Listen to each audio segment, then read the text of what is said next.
time to get going. It's lights out and away we go. Bottas gets away well. He's alongside Lewis Hamilton and he's making a good progress. And they're back. Salut la team, content de vous retrouver. Aujourd'hui, dans cette nouvelle vidéo, on va un peu analyser le line-up 2022 et quel coéquipier va réussir à prendre le dessus sur l'autre durant cette première partie de la saison 2022 de Formule 1. Vas-y, pose-toi, prends-toi un petit café et je t'explique tout ça après le générique. Générique, Maurice.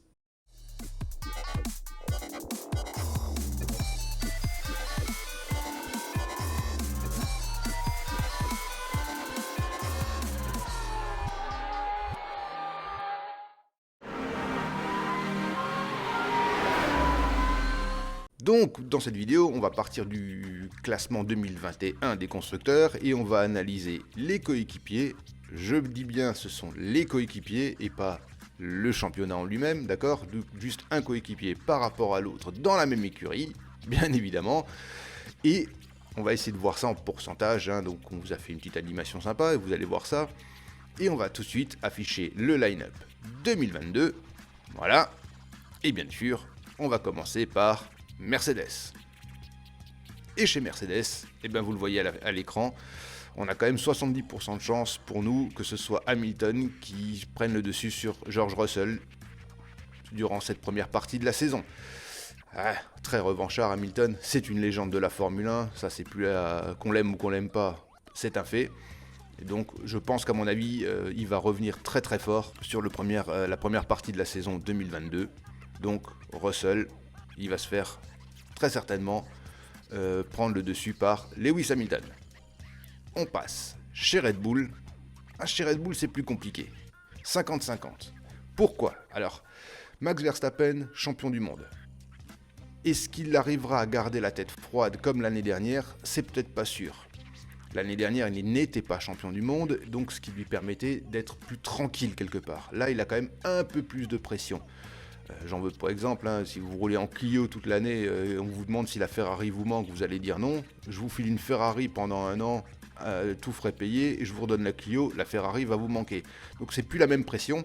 Quant à Pérez, lui, eh ben, il a l'autre pression, mais dans l'autre sens, c'est-à-dire qu'il va devoir absolument performer. On connaît le management de Red Bull, ils sont pas très tendres avec les numéros 2 s'ils ne performent pas, et ce qu'il y a aussi, c'est que comme il y a un changement complet de véhicule cette année, Pérez a beaucoup plus l'habitude d'avoir un changement de véhicule, étant donné qu'il a fait quand même plusieurs écuries, comparé à Max Verstappen qui a toujours roulé dans Red Bull. On a très bien vu Ricciardo quand il est parti de chez Red Bull, il avait énormément de mal à se faire aux autres voitures, il a mis du temps à chaque fois à essayer de s'y faire. Donc voilà, moi je pense que là c'est un 50-50, Pérez peut très bien aussi bien performer que Max Verstappen pour ce début de saison. Et on passe chez Ferrari. Et chez Ferrari, je sais qu'il y en a qui vont sauter au plafond, mais pour moi ce sera sans doute Sainz qui prendra le dessus, pour les mêmes raisons que Pérez chez Red Bull. C'est une nouvelle voiture, Leclerc a l'habitude de rouler chez Ferrari, Sainz a plutôt lui l'habitude de changer de véhicule, et donc peut-être que l'adaptabilité de Sainz sera beaucoup plus simple sur ce nouveau modèle, et donc je pense que Carlos Sainz pourrait prendre le dessus sur Leclerc. On l'a vu revenir très fort en fin de saison l'année dernière. Voilà, moi je pense que Sainz pourrait prendre le dessus. Et on passe chez McLaren. McLaren, voilà. Ricciardo a quand même quelques petites chances. Alors c'est quasiment du 50-50, hein, mais je pense que Ricciardo aura un peu le dessus sur Norris en première partie de saison. Toujours pour les mêmes raisons, il a l'habitude de changer de voiture. Il devrait s'adapter normalement beaucoup plus facilement que Norris. Donc voilà, moi je mettrai une petite piécette, mais pas grand chose, hein, mais une petite piécette sur Ricciardo. Et on passe chez Alpine. Là, voilà, c'est un 80-20. Alonso devrait normalement prendre largement le dessus sur Ocon en début de saison. C'est une voiture qui devrait être normalement déjà un peu développée par lui aussi.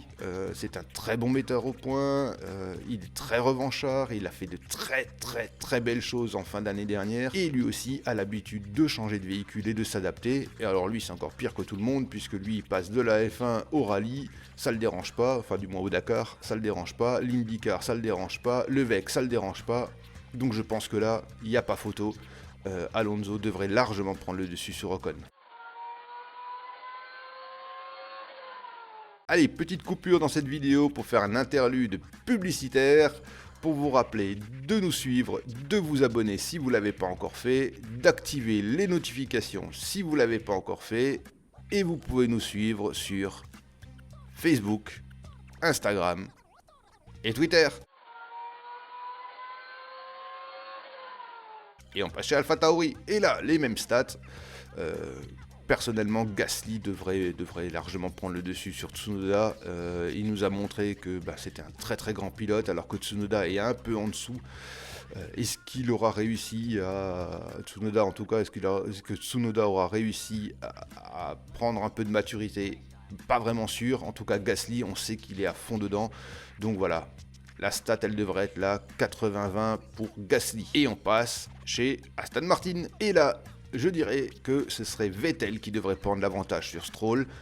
Toujours pour les mêmes raisons que Perez, que Sainz et Ricciardo. Et il a l'habitude de changer de véhicule. Il s'adaptera très certainement beaucoup plus facilement au véhicule que Stroll. Donc sur ce début de saison, je pense voir un Vettel qui devrait dépasser Stroll au niveau de l'écurie. Je mettrais une bonne piécette, 70-30, on est largement en faveur de Vettel. Et on passe chez Williams. Et là je dirais que Albon devrait prendre le dessus sur Latifi. Albon très revanchard, pareil, a déjà roulé sur d'autres F1 que la Williams. Latifi, c'est pas tout à fait ça, il n'est pas vraiment encore au niveau, et Albon, lui, comme dit, est très revanchard, il sait que sa place en F1, elle est très dure à avoir et très comptée, donc à mon avis, Albon devrait s'adapter un peu mieux à la voiture 2022 et devrait être devant Latifi au classement des pilotes chez Williams. Et on passe chez Alfa Romeo, là... pareil, un 80-20, très certainement que Bottas devrait largement dépasser Xu. Pareil, toujours les mêmes raisons, l'adaptabilité, ancien pilote, il va normalement se faire beaucoup plus facilement à la voiture. Donc, Xu tout nouveau, il arrive, alors c'est pas contre Xu, parce que je pense que c'est un bon pilote, mais sur ce début de saison, il va falloir qu'il s'y fasse, et qu'il s'y fasse à la Formule 1, Bottas devrait largement le surpasser. Et on passe au petit dernier, As. Bon là, il n'y a pas photo. Un 90-10 pour Schumacher. Mick Schumacher a montré l'année dernière qu'avec une charrette comme la As, il arrivait à faire quelque chose alors que Mazepin pas du tout. Ça m'étonnerait que Mazepin ait changé sa philosophie personnelle et au sein de l'écurie. Donc l'écurie devrait sans doute être payée par Papa Mazepin, mais rouler pour Mick Schumacher. Ouais, je pense pas que Mazepin fasse le poids contre Mick Schumacher. Il sera largement en dessous. Mick Schumacher devrait être largement au-dessus. Donc voilà, pour moi, Mick Schumacher largement, et je le répète, devant Nikita Mazepin. Voilà, c'était un peu notre avis sur ce qui va arriver à être devant son coéquipier durant cette première partie de saison. Dites-nous ce que vous en pensez dans les commentaires, si vous êtes d'accord ou pas, ou si vous avez des ajustements à proposer. C'est pas du tout un souci, les commentaires sont là pour ça, on se fera un plaisir d'y répondre. Et voilà, et moi comme d'habitude, maintenant, c'est l'heure de nous quitter. Je vous remercie de nous avoir suivis et je vous dis, likez, partagez, commentez, faites ce que vous voulez, mais restez vivants. Ciao. It's time to get going. It's lights out and away we go. Bottas gets away well. He's alongside Lewis Hamilton and he's making a